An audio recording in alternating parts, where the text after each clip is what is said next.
Hello. Hi everyone! It's been a while and I'm back with another video. And for today's video, I will be sharing with you my itinerary for my 5 days trip in Bangkok. So, a lot of you have been asking about it and a lot of you don't actually know that it's on my Instagram. There's an option on my profile called Guide.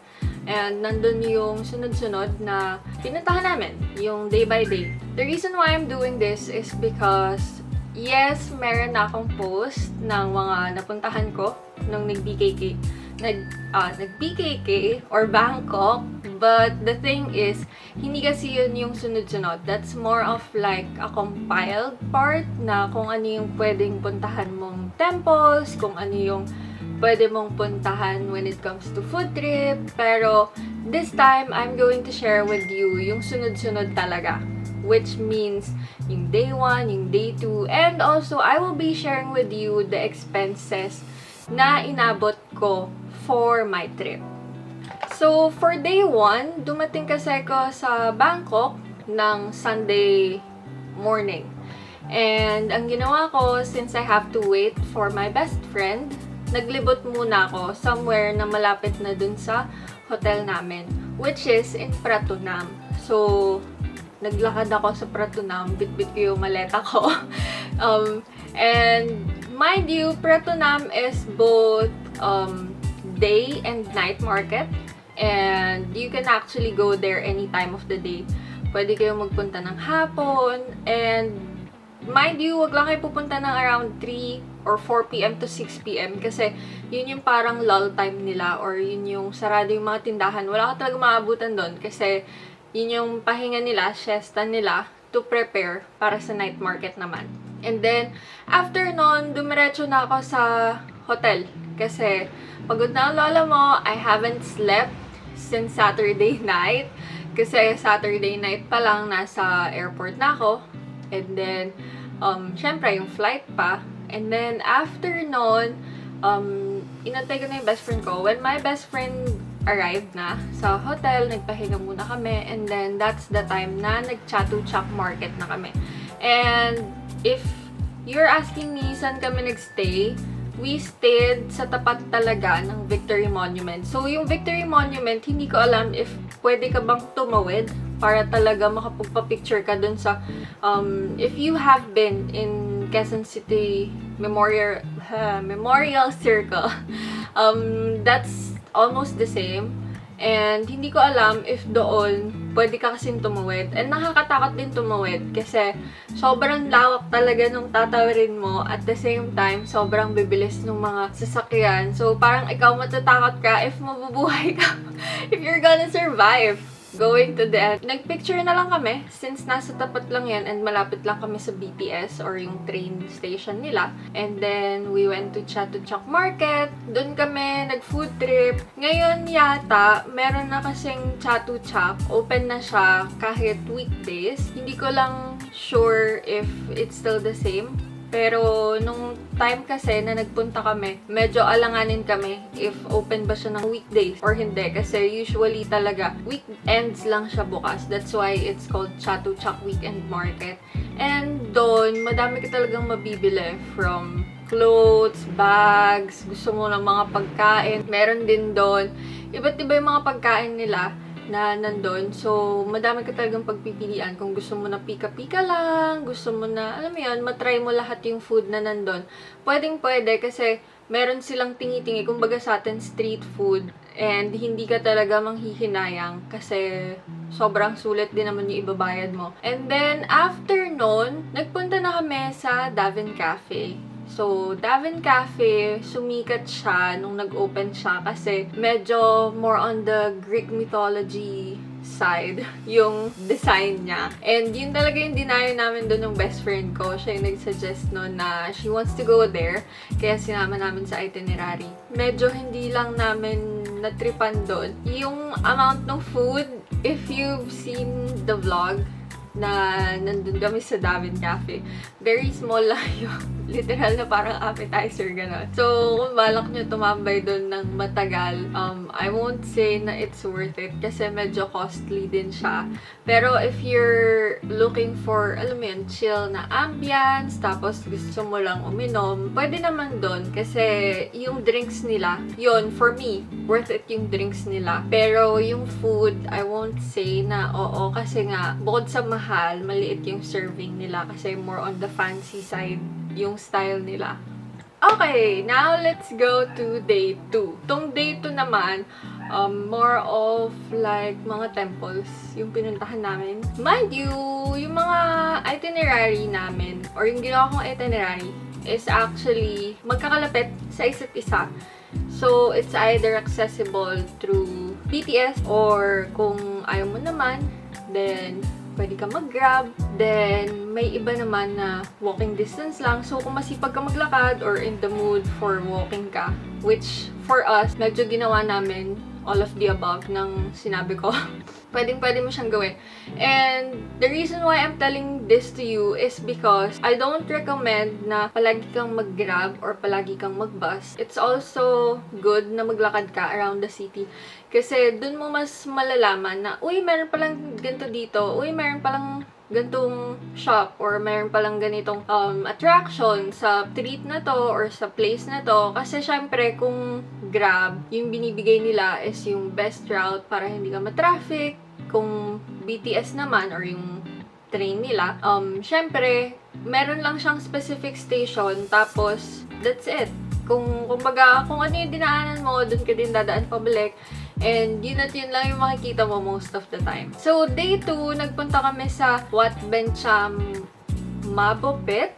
I don't know if I pronounce it correctly. And also sa Wat Saket. Tapos, another reminder, when you're going to temples, make sure lang na you're wearing appropriate dress. As much as possible, kung mag-short kayo, meron sana kayong pantakip. Pero, most of the time naman, yun yung kinaganda sa Bangkok. Kasi kahit anong revealing pa yung suot mo, may iba naman na you have to rent or you have to buy na mga pants or kaya yung pantakip. Parang shawl pagka naka-sleeveless ka naman.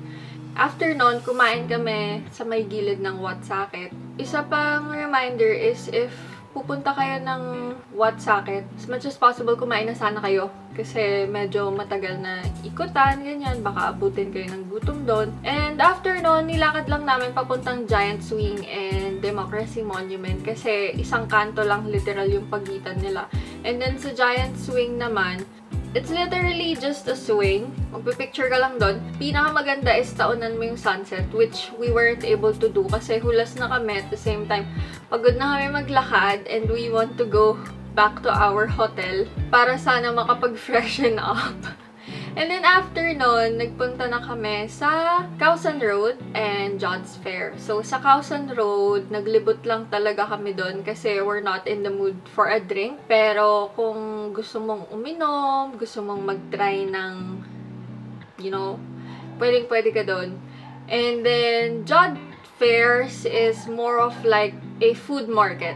Meron ding mga iba na nagbebenta ng clothes, ganyan, pero more on food talaga siya and madami talagang tao doon. So, I would suggest na kung pupunta kayo, agahan nyo para talaga lahat ng stalls, lahat ng kainan, matikman nyo.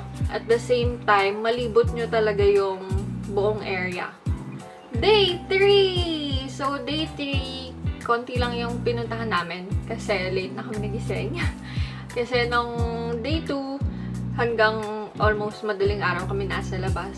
So, yung day 3 namin, nagpunta lang kami ng Siam Paragon.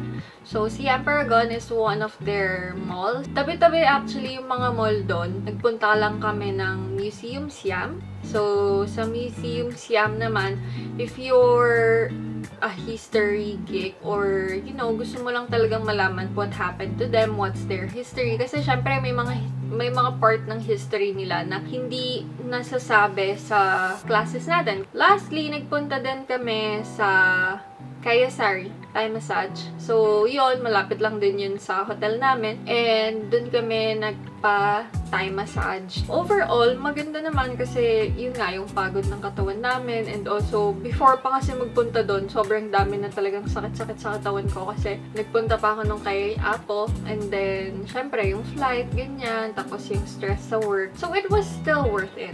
And then, day 4, yung day 4 naman, actually, pwede nyong palitan to kasi this is more of like temples pa din. We went to Wat Po and Wat Arun. Pwede nyong palitan yon if you're not really into temples. Dun sa mga malls nila, just like what I said, tabi-tabi yung mga malls nila. So, if manggagaling ka ng Siam Paragon, literal na you just have to cross a door. And then, nandun ka sa kabilang, nasa kabilang mall ka na. So, ganun yung style ng mga malls sa kanila. And accessible din naman yun sa BTS kasi dun mismo yung babaan ng isang station. So, yun. Sa Wat Po naman kasi and sa Wat Arun, meron siyang payment and same drill for every temples na kailangan you're dressed nicely and you're also not wearing something na inappropriate kasi most of the time, yung mga temples na pupuntahan nyo still is being used. So, hindi pa siya mainly for attraction lang. Meron pa talagang mga monks na nandun and may mga tao pa din na pumupunta doon to pray. So, it's also to give respect sa kanila. After noon, sa Icon Siam. Icon Siam is also another mall. Pero this one naman kasi is near Wat Arun. So, if you are coming from Wat Arun, pwede kang mag-ferry. Yun yung sinakyan namin. Then, dun na kami kumain, dun na kami naglibot-libot. Dun na din if you're looking for something na shopping spree, if hindi ka nakapamili sa Siam Paragon, sa Central World, doon pwedeng-pwede. Kasi madami din doon, madaming big brands, especially luxury brands. And if you're gonna ask me why I'm not mentioning Grand Palace, dapat mag-Grand Palace kami before we go to Wat Arun. Kaso, gahol na sa oras. You're supposed to go to Grand Palace ng morning. Kasi, if pupunta ng hapon, dapat 1 p.m. pa lang nandun ka na. Kasi 5 p.m. sarado na sila. We went there around 3 p.m. And yung bayad kasi is around almost 1,000 baht, if I'm not mistaken. Is it 1,000 or 500? Basta something like that. For us, nung best friend ko, feeling namin hindi na namin masusulit kasi para masulit mo talaga yung binayad mo, you're supposed to spend at least 4 to 5 hours doon. Kasi sobrang lawak niya. At the same time, syempre mag-picture-picture ka pa, tapos bukod sa mag-picture taking pa kayo, syempre you want to appreciate the art, you want to appreciate the architecture, and sobrang dami daw na different architectures doon na makikita. So, parang for us, that time, it's a no-go na. Kasi, syempre, 2 hours, tapos, ang dami pa namin kasabay. So, syempre, may possibility na pag gusto namin mag-picture dito, we still have to wait, or we have to go to another place para naman doon na kami mag-picture. Day 5, so sa day 5, we just went literally sa mga kainan. So, nagpunta kami ng National Museum nila. So, yun lang talaga yung attraction na napuntahan namin. So, doon, I think we spent at least 2 hours or almost 3. Masyado kasi siyang malawak and hiwa-hiwalay sila. So, pupunta ka sa isang building for you to see this artifact. So, after nun, punta ka sa kabila, you would see naman yung mga ginamit nila before for their festivals or kaya sa mga hari nila. And then, after nun, nagpratunam na ako with my best friend. So, namili kami and then we really went through every store para mahanap yung mga gusto namin. And I would suggest na if pupunta kayo ng Thailand, isipin nyo na kung ano yung gusto nyo isipin damit. Gusto ko ba ng crop top na ganito? Gusto ko ba ng sexy top na ganito? Gusto ko ba ng dress na ganito? And as much as possible, mag-save ka ng picture. It would actually save you much more time kasi at least mas mabilis mo makahalughog. Kasi dun kasi, it's more of like a Divisoria style. Nandun na talaga lahat yung paninda nila. Kung anong makita mo doon, yun na yun. So, syempre, pag nakita mo, pag nadaanan mo, alam mo na kagad na, wala dito yung hinahanap ko, wala dito yung gusto ko. Then, go to the next store, do the same thing. After nun, katapat na katapat lang nun, so, magfo-footbridge lang kayo, is the Platinum Fashion Mall. So, Platinum Fashion Mall is like pinasosyal na Pratunam. Kasi Pratunam is more of like Divisoria nga. And then, si Platinum Mall is more of like mga 999, and then Lucky Chinatown Mall, ganyan. Alam mo yan, yung very, very saucy tingnan and presentable yung harap. Tapos, doon, it's almost the same price lang din naman sa Pratunam. Pero yung doon kasi, syempre, mas madami ka lalong mabibili. I think yung difference lang nila kasi is si Pratunam, you can haggle with the sellers. Kasi yung mga tindahan, yung presyo talaga nila is pagka sinabi nila sa'yo na 199 ba yung presyo ng damit, it's actually for 3 pieces. So, kailangan tatlong piraso yung bibilhin mo para makuha mo siya ng presyong 199. If you're going to buy for just 1 piece, that would be around 299. Basta ganun, parang nasa 100 or 50 ba yung discount nila most of the time. Kung mas gusto mo naman na talagang hindi ka na makikipag-haggle and on the spot kung ano yung presyo na makita mo, yun na yun, I would suggest sa Platinum Mall ka na lang kasi doon, more on the retailer side na talaga siya, na kung gusto mo isang piraso lang, then go. Pero sa experience namin ng best friend ko, I think we were not able to haggle for lower price kasi nga, bukod sa syempre, nagbabayad sila ng rent nila and I'm assuming mas mahal yun. Syempre, parang kumbaga, you're there for your own, na comfort, ganyan, na hindi ka na maghahalughog pa.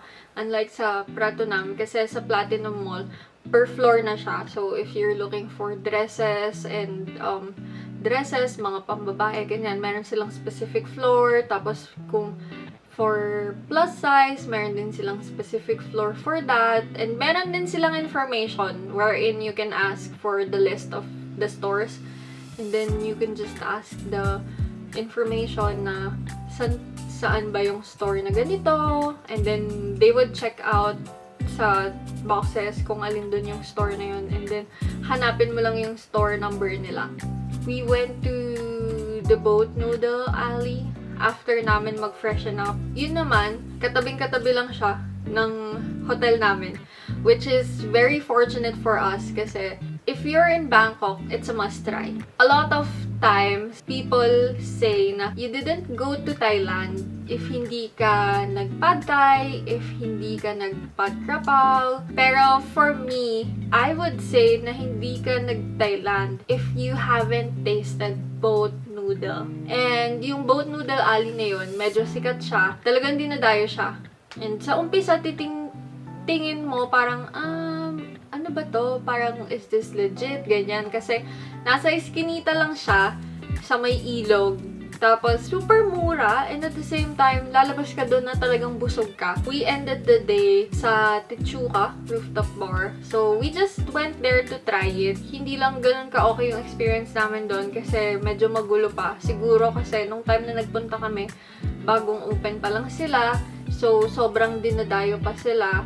And at the same time, yung ordering system, ganyan, parang hindi mo malalaman na, hala, sa akin na ba tong order na to? Sa kanya ba yun? Alam mo yan, if inom ka na, gusto mo nang umupo or gusto mo nang sumama sa group of friends mo and you're still there waiting for your order, parang, ano ba yan? That's basically everything for the Bangkok itinerary. The budget that I had allocated for myself is actually 10,000 to 12,000. Yun na yung for food, for mga entrance fee, transpo, yung pagsha-shopping. Yung pinagstayan namin, it's called Vic's Hotel at Victory Monument. So, nag-book kami doon through Agoda. Yung nagastos namin doon for 5 nights is around 8,000. Hati kami nung best friend ko. So, 4,000 lang yung sa akin. So, 12,000 plus 4,000 is 16,000. Yung airfare ko is actually 7K lang yung nabook ko, round trip na yun. Gastos ko is around 25,000. Mind you, super busog na ako nun. Super dami kong naiuwi. Puno yung maleta ko. Lagi pa kaming kumakain ng kumakain. Like, hindi kami nagtipid sa kahit anong ng best friend ko. So, if you're planning to go to Bangkok, isang ma-advise ko lang is pack light clothes. Bangkok is really hot. No matter what month it is, it's hotter and much more humid compared to Philippines. So, yeah. I hope this is helpful for you. Let me know your thought or kung ano bang plans nyo or if you need help when it comes to planning your itinerary. Just let me know.